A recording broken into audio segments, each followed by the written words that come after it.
Olá a todos, o meu nome é Pedro Felício e sejam bem-vindos a mais um vídeo do canal Board Games Herald. Este é o retorno da rubrica Mecanismos de Board Game, onde eu falo sobre vários mecanismos que permeiam este fantástico mundo dos board games e que influenciam, sem dúvida, certos jogos, e tento explicar cada um deles e mostrar jogos que os utilizam. O mecanismo para hoje é o Dice Placement, que tem, sem dúvida, vindo a subir de agrado e de fama, e sem dúvida é um mecanismo que é apreciado por muitos jogadores. Board Game Geek não assume por si o mecanismo Dice Placement. Utiliza sim um conjunto ou um subgrupo do Worker Placement, que é o Worker Placement with Dice. Mas eu, e vou mostrar como, creio que este mecanismo já passou apenas o Worker Placement. Existem N jogos que a colocação de dados não tem só a ver com trabalhadores. Não só, mas também. E então, vamos ver qual é então esta pequena descrição sobre o que é um Dice Placement e não só sobre um Worker Placement with Dice. Vamos lá ver. Dice Placement, mecanismo de jogos de tabuleiro, onde os jogadores irão utilizar dados, rolados ou não, colocando-os em várias zonas de jogo com o objetivo de realizar ações que serão diferenciadas pelo valor dos dados utilizados. Às vezes, quando nós falamos de colocar em zonas para fazer ações, e vocês vão me dizer, isso é Worker Placement. Mais ou menos, mas também não. Quando eu falo isto um bocadinho também com a parte temática, não só com o mecanismo em si. Vocês vão ver que vou mostrar aqui mais do que um jogo que não utiliza então este mecanismo de Dice Placement como workers, como trabalhadores, mas sim como ele próprio um tipo de ação, ou por a cor, ou por o valor, ou por o local onde ele é colocado, mas não como um trabalhador, mas sim como uma ação independente de trabalhadores. Vamos então agora já ver aqui na mesa como é que é então vários jogos sobre este mecanismo. E começo com, muito possivelmente, o pai deles todos. Creio, se não estou em dúvida, não estou em erro, que este Alien Frontiers da Game Salute é o primeiro Dice Placement. É o primeiro, acho que tem várias coisas. É o primeiro Dice Placement, ou Dice Workers, e é o primeiro board game bem sucedido no crowdfunding, em Kickstarter. Portanto, tem logo dois prémios, assim se possa dizer, dois achievements muito claros e muito bons e que mudaram por completo a indústria. Ambos os dois. Então é um jogo, como eu já disse, é o Alien Frontiers, a Game Salute, pelo menos originalmente, acho que já agora já mudou. 2 a 4 jogadores, mais ou menos 90 minutos, 13 ou mais anos de idade, e é do designer Tori Neiman. Portanto, é um jogo que vamos já ver aqui na mesa como é que funciona. Então este é um jogo de Alien Frontiers na mesa e é sem dúvida o staple de qualquer jogo de Dice Placement. É a base de todos os restos, como vocês vão ver. Este é um jogo onde então os jogadores vão inicialmente atirar 3 dados que vão depois alocar nos vários sítios que têm aqui os quadradinhos e vão ter que, como é normal num Dice Placement, ir de acordo com os requisitos de cada um dos locais. O objetivo final é colocarmos então estas colónias nos vários locais, nas várias zonas deste planeta que estamos a tentar colonizar. Então, depois de lançarmos isto, nós temos os locais onde nós podemos colocar. Podemos colocar neste local, que é o Solar Converter, podemos buscar destes Solars, onde 1 e 2 dá um destes, 3 e 4 dá 2, e 5 e 6 dá 3 destes pequenos solários. Depois, temos aqui em baixo o mesmo para outro tipo de recursos, que é o outro tipo de recurso que isto é, que é então a Lunar Mine. Portanto, para ir buscar aqui estes recursos que são metais. E coloca-se aqui e a partir daí todos os dados que estão têm que ser colocados à frente deste têm que ser sempre maior ou igual que o dado atrás dele. Portanto, aqui só podia ir um 2, pelo menos um 2, ou um 3, ou um 4, etc. Pronto. Se eu metesse aqui um 5, só podia um 5 ou um 6, sempre para a frente. E vou buscar tantos quantos os que nós temos aqui, portanto 5, íamos buscar 5 daqueles minérios.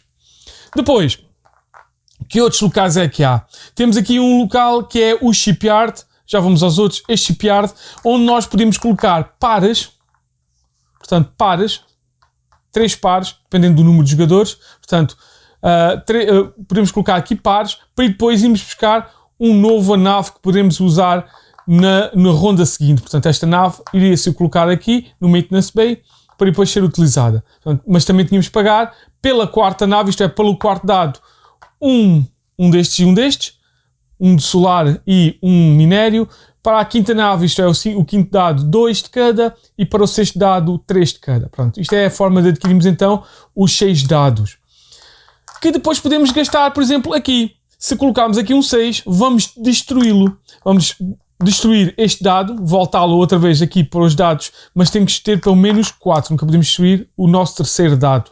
Portanto, pagamos isto e então sim vamos colocar uma destas colónias numa das localizações, numa das zonas. Eu já explico o que é que isso quer dizer. Temos aqui em cima, que é o mercado, que também tem que ser igual, portanto teremos que colocar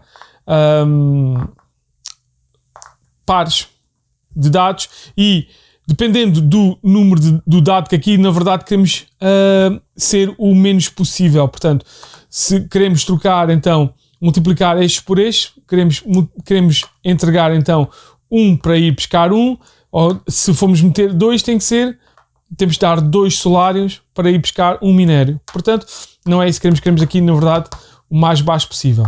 Temos aqui o Alien Artifacts, que é para ir buscar dos coisas, é meter aqui um dado qualquer e limpar. Se conseguimos meter pelo menos 8, nós vamos escolher um destes para nós e vamos levar para a nossa frente e vamos ter esta habilidade especial.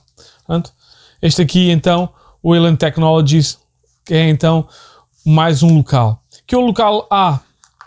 Que outro local há? Logo por baixo temos o Riders Outpost, que são sequências de valores. Portanto, podemos fazer um 2, um 3 ou um 4, ou um 3, um 4 e um 5. Portanto, sequências onde vamos poder literalmente roubar recursos, 4 recursos, quaisquer um daqueles 2 tipos, a um jogador, ou então roubar-lhe uma das suas cartas de tecnologia alienígena. O outro sítio que está aqui são mais uma forma de construir colónias, que são este e este. Esta daqui, quando colocarmos aqui um dado independentemente do valor, vamos começar a construir a colónia. Quando colocarmos outra, ela vai avançar. Se colocarmos outra, ele vai avançar mais. Eventualmente vamos ter que colocar mais dados para ele ir avançando até chegar aqui, pagando um de cada, um metal e um solário. Vamos então colocar aqui. A outra forma é 3 dados iguais. 3 dados iguais aqui colocados. Vamos poder então também pagar 3 minérios para colocar aqui uma colónia. Então o que é isto de colocar colónias? Colocamos colónias nestas zonas que estão dentro dos sublinhados. Quando colocamos uma colónia, vamos ganhar este poder especial. Quem dominar esta colónia por completo tem acesso a este poder. Caso contrário, vamos dizer que o azul metia aqui, nós deixávamos de ter acesso a este poder. Voltava para ali. E se o azul colocasse outro, era ele então que levava. É tipo o que eu chamo a maior estrada tipo do Catan, é este mecanismo de quem tem mais leva. Aqui é muito interessante, dá para levar este dado, que é mais uma nave que não pode ser destruída. Mas pronto, então o objetivo é irmos colocando aqui vários colónias aqui, para irmos dominando locais. Cada colónia vale 1 ponto, cada zona dominada vale 1 ponto, as cartas de alienígenas também têm pontos de vitória, e isto tudo com o objetivo então de construirmos as colónias e termos o maior número de pontos de vitória. É este jogo super simples, mas muito divertido, e o princípio do Dice Placement, Worker Dice Placement, este Alien Frontiers. O próximo jogo é o Praetor, e é um jogo sem dúvida muito menos conhecido que o Alien Frontiers, e como há outros jogos que vão aparecer aqui. Mas eu quis mostrar na mesma porque vocês vão compreender porquê. É da agora extinta, ou não é bem extinta, mas fundida NSK Games, que agora a NSKN Games, que agora é também a Board and Dice. É um jogo do Andrei Novas, se não estou enganado, é agora o cabecilha ou o boss da Board and Dice, e é um jogo que vai de 2 a 5 jogadores, 60 a 90 minutos, e é para 12 ou mais anos de idade. E este é um jogo que traz muitos conceitos que ainda são usados agora. Vamos já então aqui ver na mesa como é que isto mais ou menos funciona, sendo vir um jogo muito curioso que devia ter mais love. Este é então um jogo de Praetor na mesa para 3 jogadores. Então este é um jogo onde vamos construir um povoado à volta da parede de Adriano, que separava então a Roma britânica dos Pictos, das tribos selvagens da Caledónia, isto é, da Escócia. Portanto, aquela parede de Adriano. E vamos construir não só a parede de Adriano, como toda a cidade, a povoação que se instalou naquela zona devido exatamente a essa monumental construção. E é esse o nosso objetivo, construir a cidade e a parede de Adriano. E para isso nós vamos utilizar então os nossos trabalhadores, que se vão ser dados. Este é sem dúvida uma alocação de trabalhadores com dados. E estes dados têm então aquela coisa de melhorar conforme as ações que fazem e eventualmente reformarem-se. Então nós vamos ter inicialmente aqui o início do nosso acampamento. Neste vai ser um acampamento onde vamos ter acesso a minas de ouro, onde vamos adquirir dinheiro, e vamos ainda ter o mercado, vamos ter então o sítio para construir a parede e aqui para treinar os nossos trabalhadores. E é tão simples como vamos escolher um dos nossos dados e vamos colocá-lo num local. E podemos colocar em qualquer local. O local vermelho é para ir buscar recursos e faz com que qualquer local vermelho faz com que os nossos trabalhadores subam de estatuto, assim se possa dizer. E fazem a ação tantas vezes como o valor dos dados. Se eu tiver aqui, eu ia buscar 2 ouros. E subia então, como era vermelho, subia para cima. Se alguma vez ele subir a um 6, ele vai ser reformado. Isto é, ele vai passar aqui para baixo. E vai também, normalmente nós temos que pagar salário, aqui vamos pagar a reforma. O salário vai ser, quanto maior número de trabalhadores tivermos, vai ser mais, mas na reforma vai ser sempre o mesmo. Mas é bastante interessante, temos que pagar os trabalhadores na reforma. Mas quando os reformarmos, nós vamos ganhar pontos por isso. Portanto, compensamos esta perca de dinheiro por ganharmos os pontos, que na verdade é aquilo que é necessário. Podemos então buscar os recursos nos vermelhos, podemos recrutar ou treinar os nossos trabalhadores, colocando lá um dado. Nós vamos iniciar então por colocar um de valor 1 aqui neste espaço. Depois, num turno a seguir, ele passa para aqui e no outro turno ele vai passar para aqui e já vamos ter mais um trabalhador para ser colocado ali de nível 1. Este aqui, temos aqui o mercado, onde podemos vender e comprar recursos ao valor que está aqui. Portanto, nós vamos ter vários tipos de recursos: madeira, vamos ter pedra, vamos ter mármore e vamos ter metal. Portanto, vamos poder trocar, podemos vender e comprar a estes preços. E não sobe. E finalmente temos aqui a construção da parede, que é esta daqui. Nós só podemos construir uma parede por turno e vamos colocar aqui pagando o valor que está aqui, ganhando estes pontos e depois virando a dizer que a nossa parede está a ser construída, a parede de Adriano, a nossa parte da parede de Adriano. A próxima vez, quando construímos, vamos pagar o que está aqui, ganhamos estes pontos e adicionamos. E quando o fizermos, basicamente, ele vai então adicionar estes 10 pontos, o valor que já está construído, os mais 3, mais 6, etc.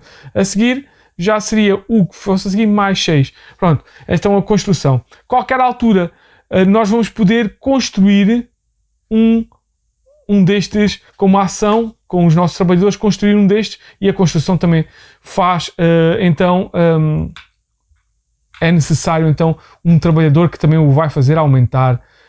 Pronto, e quando comprarmos, precisamos de o valor que está aqui em materiais, portanto aqui 2 madeiras para construir este. Quando o colocarmos, podemos virar à vontade, porque além do valor que está aqui que nós ganhamos, vamos tentar fazer coincidir os azulejos que estão aqui. Se eu conseguir fazer coincidir, por cada azulejo que eu consiga fazer coincidir aqui, eu vou ganhar mais um ponto. Portanto, se eu fizer isto, eu ia ganhar mais 2 pontos, na verdade, então eu ia ganhar 4 pontos aqui. Sempre que alguém, outro jogador for aqui, que não esteja lá ninguém, for aqui, ele ganha uma pedra, mas ele dá-me o valor que está aqui. Neste caso era um ouro que eu ia ganhar por ele ir buscar a pedra à minha pedreira. Pronto, isto tem vários mecanismos que foram utilizados muito possivelmente primariamente neste jogo, principalmente então o level up dos nossos dados e os dados irem para a reforma. Sem dúvida um mecanismo muito interessante que depois já foi utilizado em outros jogos. E é mais ou menos então este tipo, é um jogo simples, como vocês podem ver, com mecanismos que foram utilizados entretanto, mas que também, neste caso, também o faz muito bem. E é este Praetor. Continuamos com os jogos que não ficam na mesma, mas vamos falar sobre eles na mesma. E, sem dúvida, são jogos muito bons todos eles. E este é um bastante mais conhecido, por exemplo, que o Praetor anterior, que é o Santa Maria. É um jogo da Porta Games. É então um jogo para 2 a 4 jogadores, 12 ou mais anos de idade e durante 45 a 90 minutos. Este é um jogo com um tema colonial, onde vamos colonizar locais no Novo Mundo, assim se possa dizer, e é um jogo que usa os dados não como trabalhadores, mas como a ativação de um local no tabuleiro.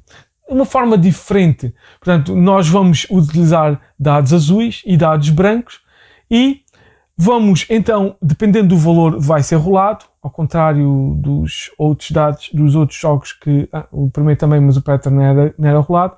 Vamos rolar dados e depois vamos usar esses dados como ativação de colunas ou de linhas. Portanto, vamos ter 6x6, vai ativar uma coluna ou uma linha, dependendo se o dado é branco, se o dado é azul, e vão ativando todos os espaços que possam ser ativados e que têm ativações para fazer, e vamos fazer isso de ronda atrás de ronda e vamos subir em vários tracks. Vamos subir no track de colonialismo, vamos subir no track de religião, vamos adquirir recursos para serem exportados nos vários barcos, vamos então fazer N ações, todas com dados que vão então fazer a ativação das linhas e das colunas, não como um trabalhador, mas mais como, ok, esta é a ativação desta coluna, esta é a ativação desta coluna, ativa a primeira linha, ou então a primeira coluna, dependendo da cor do dado. Pronto, é um jogo muito divertido que eu gosto, adoro bastante este Santa Maria, muito bom jogo, sem dúvida uns twists interessantes neste jogo de Dice Placement, porque vamos ativar dados e depois vamos colocá-lo no final a dizer que já está ativado. Sem dúvida, muito bom. Outro jogo também muito conhecido é o Steampunk Rally da Roxley Games. Este é um jogo para 2 a 8 jogadores, 60 minutos e 14 ou mais anos de idade. Este é um jogo totalmente de dados, onde os dados e as cores dos dados também influenciam e não são trabalhadores. Basicamente, existem dados vermelhos, são dados de calor, dados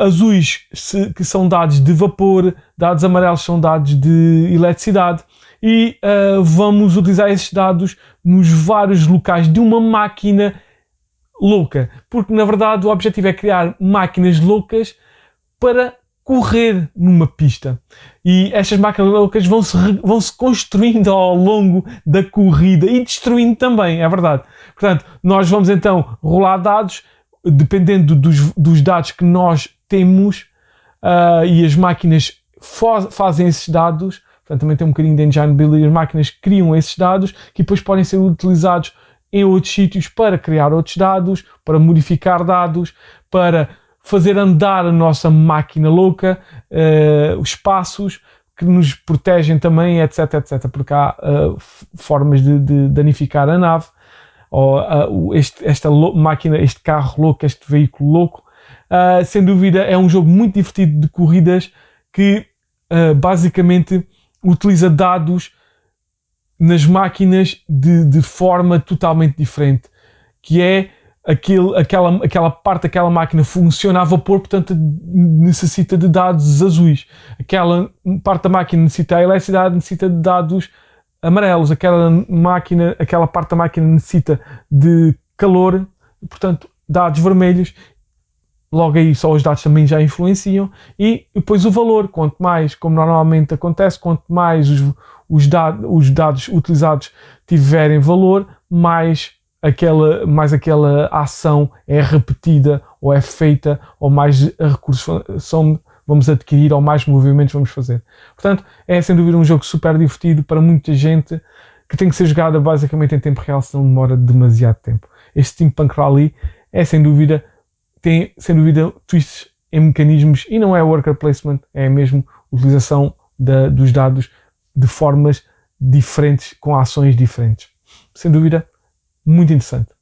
E o jogo final é o Trash and Roll. Este Trash and Roll é um jogo que eu adquiri por o tema. É um jogo que nunca tinha visto. O tema que é metal, heavy metal, bandas de heavy metal. Nós vamos ter a nossa banda de heavy metal, vamos ter que gerir e vamos ter que fazer com que eles façam vários serviços. Por acaso é um jogo da Game Fábrica e é um jogo para 2 a 4 jogadores, com 12 ou mais anos de idade, e dura mais ou menos 90 minutos. É um jogo, como eu já disse, onde vamos ser managers de uma banda de thrash metal, que vamos ter que fazer melhorar o equipamento, fazê-la ensaiar para melhorar a sua prestação, a sua qualidade sonora.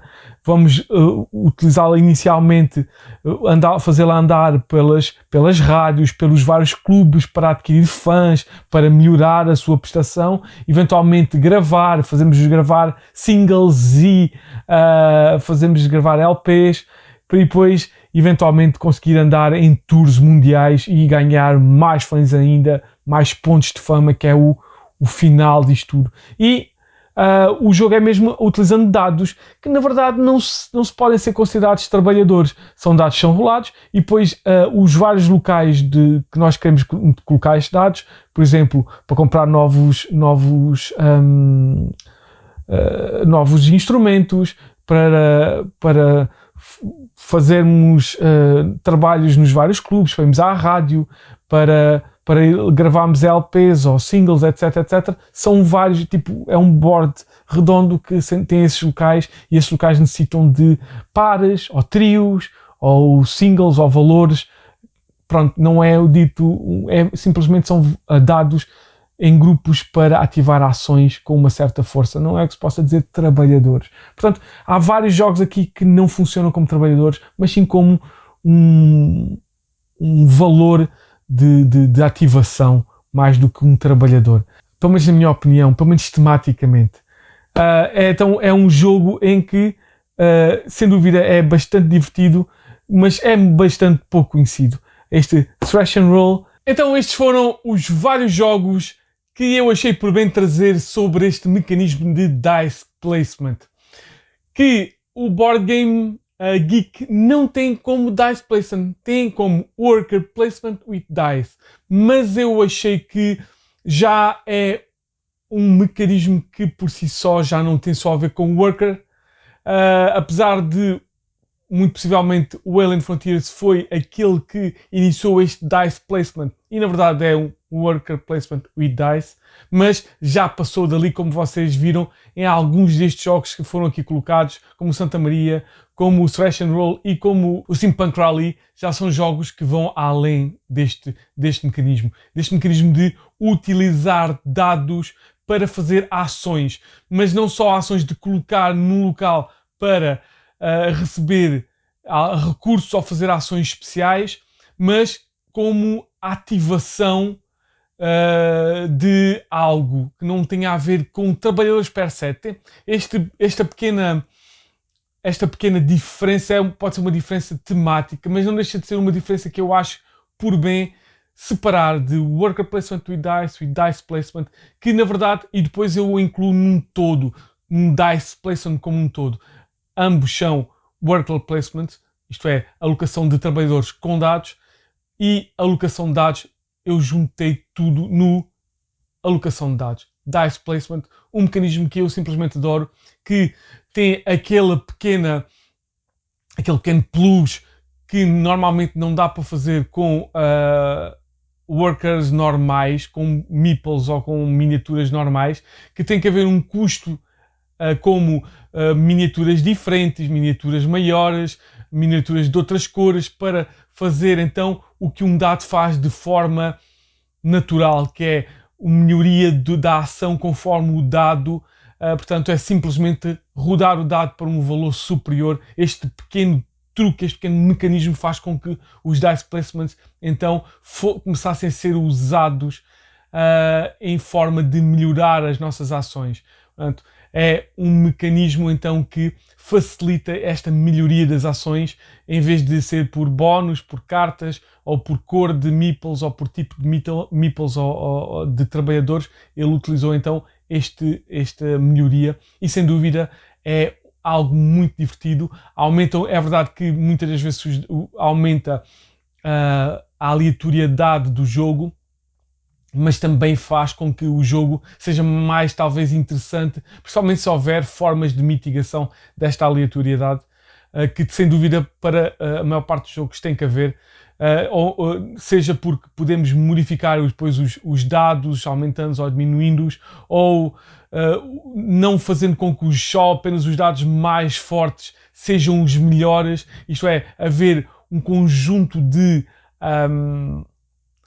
locais para serem colocados que tanto os melhores, é verdade que os dados melhores são melhores de um lado, os dados mais baixos são melhores no outro, mas tem que haver sempre uma utilidade para cada um dos dados, e esses são, sem dúvida, os melhores jogos. Ou bem que mitigam a aleatoriedade, ou bem que todos os valores são de alguma forma importantes e não é só os mais altos que são os importantes. Portanto, essa parte dos dice placements tem que ser muito bem trabalhada, ou é penalizado dessa forma, com os melhores dados são os melhores. Isso não é, na minha opinião, muito bom, porque vai fazer aleatoriedade em demasia e os melhores valores serão os melhores. Portanto, não é uma melhor coisa. Sem dúvida, estes jogos têm vindo a subir em fama e em utilização, mas não se compara em termos de número aos worker placements normais, como meeples ou miniaturas. Mas é sem dúvida um mecanismo muito giro, e há muitos N jogos, estes são muito poucos N jogos que utilizam este mecanismo, que sem dúvida é bastante bom, onde vamos então colocar dados que podem ser melhorados, ou conforme ou temos que colocar esses dados em zonas que requerem dados de uma certa ordem, de uma certa cor ou com um certo valor. Portanto, deixa que cada local seja quase uma aventura, seja totalmente diferente, tem requisitos diferentes, não só colocas aqui um meeple e pronto, não há mais nenhum requisito, é o meeple colocado ali, está. Outros que podemos colocar, este não. Este podemos dar mais requisitos, como por exemplo logo o Alien Frontiers, pares, trios, sequências, um dado maior, um dado menor, sempre esta brincadeira, se isso pode ser, com os dados, que é sem dúvida muito, muito interessante. É mais um puzzle dentro de um puzzle, como utilizar estes dados, estes valores, estas cores da melhor forma e da forma que nos vai beneficiar mais nas ações que pretendemos fazer. Sem dúvida, bastante bom este mecanismo, é um dos meus mecanismos favoritos, porque sem dúvida um dos meus mecanismos favoritos é o worker placement, e este dice placement, não só o worker, mas outro tipo de dice placement, é sem dúvida um dos meus mecanismos favoritos, e é algo que eu aprecio bastante em jogos e que eu tento ativamente adquirir para mim, este mecanismo e os jogos de dice placement. E pronto, ficamos por aqui. Espero que tenham gostado mais deste vídeo de mecanismos de Dice Placement. Espero que voltem para mais vídeos e até ao próximo vídeo.